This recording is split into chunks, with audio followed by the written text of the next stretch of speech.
मिल जाने में बिछड़ने की कितनी आशंकाएं हैं। नहीं मिलने से कितना बिछड़ना बच जाता। बेहतर होता कोई किसी से मिलता जुलता नहीं संसार में। चिट्ठियों में ही लिखा जाता मिलना, तो कितनी भाषाएं बच जाती।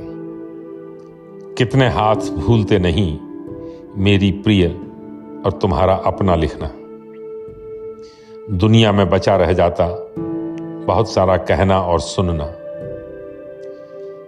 कितनी खुशबुएं और स्पर्श बचे रह जाते। लिखे जाने की बदौलत हमारे पास बहुत सारे खत होते, रूमाल की तरह महकते हुए।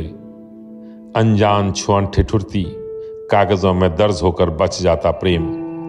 कितने वाक्य होते तुम्हारे जिक्र से रंगे हुए, जिन्हें जब चाहता तब छूता और चूम लेता लिफाफे खोलकर। सिर और आंखों में रख लेता तुम्हारे प्रेम पत्र। कई हाथों में नहीं होती बारूद की गंध, और उंगलियां नहीं कसी जाती पिस्तौल के ट्रिगर पर। सारे घुटे हुए दुखों और बर्बर यातनाओं की शिकायतें भेजी जाती।